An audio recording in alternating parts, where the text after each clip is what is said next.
اللهم صل على محمد وعلى آل محمد كما صليت على إبراهيم وعلى آل إبراهيم إنك حميد مجيد. اللهم بارك على محمد وعلى آل محمد كما باركت على إبراهيم وعلى آل إبراهيم إنك حميد مجيد.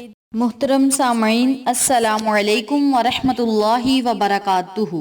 امید کرتی ہوں آپ جہاں بھی ہوں گے اللہ کے فضل و کرم سے خیر و عافیت سے ہوں گے، اور دعا گو ہوں کہ اللہ پاک آپ کو ہمیشہ صحت و سلامتی کے ساتھ پیار و محبت والی، خوشیوں والی، اتفاق اور اتحاد والی زندگی عطا فرمائے، آپ کو کبھی کسی کا محتاج نہ بنائے، آمین۔ سامعین، آج میں آپ کی خدمت میں ایک ایسا عمل لے کر حاضر ہوئی ہوں، ایک ایسا وظیفہ لے کر حاضر ہوئی ہوں جس کی برکت سے انشاءاللہ بفضل خدا رب کریم آپ کو ہر نیک مقصد میں کامیابی عطا فرمائے گا، ہر مصیبت کو ختم کرے گا، پریشانیوں کو ختم کرے گا۔ اللہ رب العزت سے آپ جو مانگیں گے رب کریم آپ کو عطا فرمائے گا۔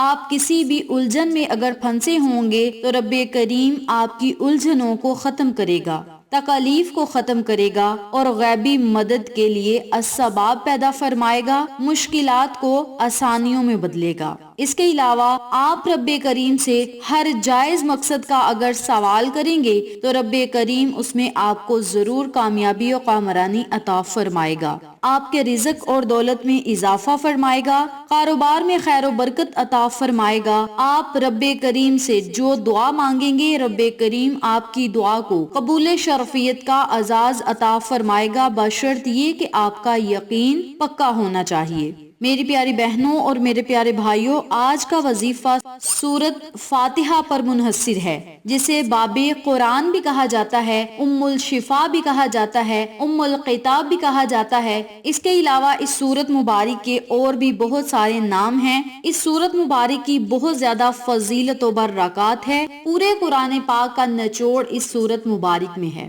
آپ اس عمل کو، اس وظیفے کو اگر یقین کامل کے ساتھ پڑھیں گے تو اللہ رب العزت آپ کو دنیا اور آخرت میں کامیابیاں ہی کامیابیاں عطا فرمائے گا۔ آپ اللہ سے جو مانگیں گے رب کریم آپ کو وہ چیز فوراً عطا فرمائے گا۔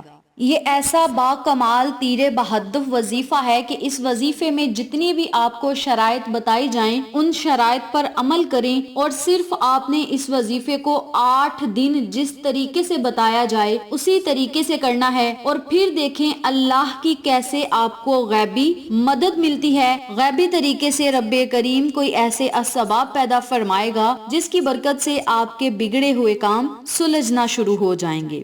اس وظیفے کو کرنے کی سب سے پہلی شرط یہ ہے کہ آپ نے اس وظیفے کو الگ کمرے میں بیٹھ کر کرنا ہے، پاک صاف جگہ بیٹھ کر کرنا ہے، اور خود بھی پاک صاف اور صاف ستھرا لباس پہن کر اس عمل کو، اس وظیفے کو کرنا ہے۔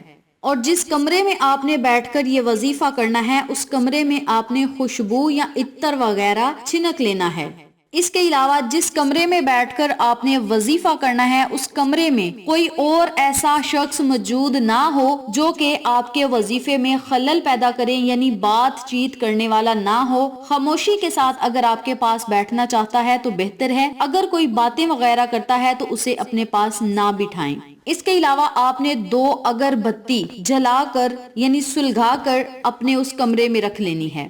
اگر اگربتیاں نہیں تو کوئی بھی خوشبو یا عطر وغیرہ آپ چھنک سکتے ہیں، جس طرح میں نے پہلے بھی ذکر کیا ہے۔ اور آپ کا لباس صاف ستھرا اور معطر ہونا چاہیے، یعنی پاکیزہ ہونا چاہیے۔ باوضو آپ نے بیٹھنا ہے قبلہ رخ ہو کر، اور اس وظیفے کو آپ نے جائے نماز پر بیٹھ کر کرنا ہے۔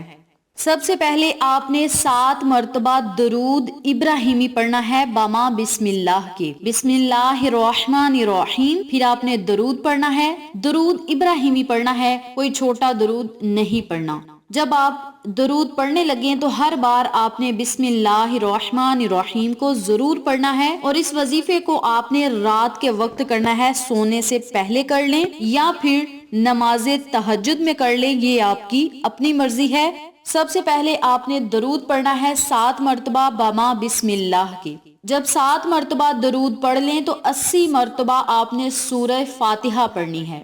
سورہ فاتحہ 80 مرتبہ پڑھنے کے بعد آپ نے پھر 7 مرتبہ درود ابراہیمی پڑھنا ہے۔ شروع میں جو آپ نے درود پڑھنا ہے وہ بسم اللہ کے ساتھ پڑھنا ہے، آخر میں جو آپ نے درود پڑھنا ہے وہ آپ بغیر بسم اللہ کے بھی پڑھ سکتے ہیں۔ جب آپ 80 مرتبہ سورہ فاتحہ پڑھ لیں، آخر میں درود پڑھ لیں، پھر آپ نے اپنے مقصد اور حاجت کے لیے اللہ رب العزت سے خصوصی دعا مانگنی ہے۔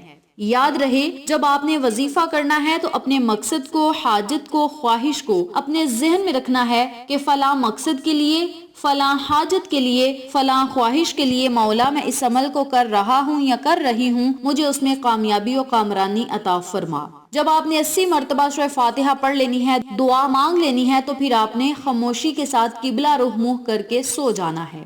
اسی طرح آپ نے دوسری رات بھی اس عمل کو، اس وظیفے کو کرنا ہے۔ وظیفے کو آپ نے رات کو کرنا ہے اور جس طرح میں نے بتایا ہے اسی طریقے سے کرنا ہے۔ جو شرائط میں نے آپ کو بتائی ہیں انہی شرائط کو مد نظر رکھتے ہوئے آپ نے دوسری رات بھی اس عمل کو، اس وظیفے کو کرنا ہے۔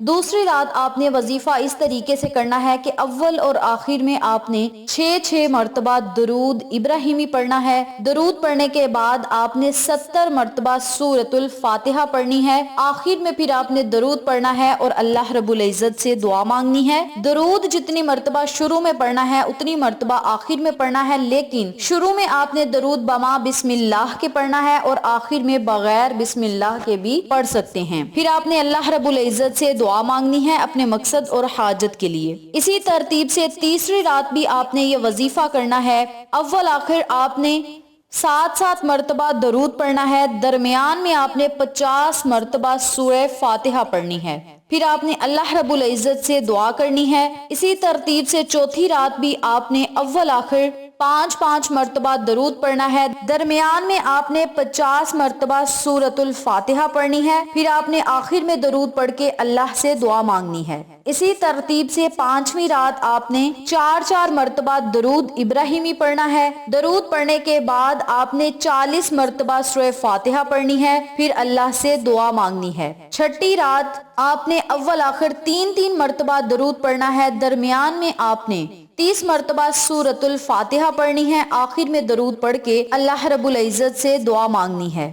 اور جب 7ویں رات آپ نے یہ وظیفہ کرنا ہے، درمیان میں آپ نے 20 مرتبہ سورۃ الفاتحہ پڑھنی ہے، پھر آپ نے آخر میں درود پڑھ کے اللہ رب العزت سے خصوصی دعا مانگنی ہے۔ یاد رکھیں آخری رات جب آپ نے اس وظیفے کو کرنا ہے تو رو رو کر، گڑ گڑا کر، نہایت عاجزی انکساری سے آپ نے اللہ رب العزت سے دعا مانگنی ہے۔ میری پیاری بہنوں اور میرے پیارے بھائیوں، اگر آپ اس عمل کو، اس وظیفے کو 3 ہفتے تک مسلسل کرتے رہیں گے تو انشاءاللہ بفضل خدا پہلے ہفتے ہی اثرات آپ خود دیکھیں گے۔ اگر آپ اس وظیفے کو 8 دن کرنا چاہتے ہیں، یعنی 1 ہفتہ کرنا چاہتے ہیں تو 1 ہفتہ کر لیں، 2 ہفتے کرنا چاہتے ہیں 2 ہفتے کر لیں، لیکن اگر 3 ہفتے آپ یہ وظیفہ کریں گے تو آپ خود اثرات اور معجزات اور فوائد و فضائل خود اپنی آنکھوں سے دیکھیں گے۔ اس عمل کو، اس وظیفے کو آپ شب جمعہ سے شروع کر سکتے ہیں، شب پیر سے شروع کر سکتے ہیں،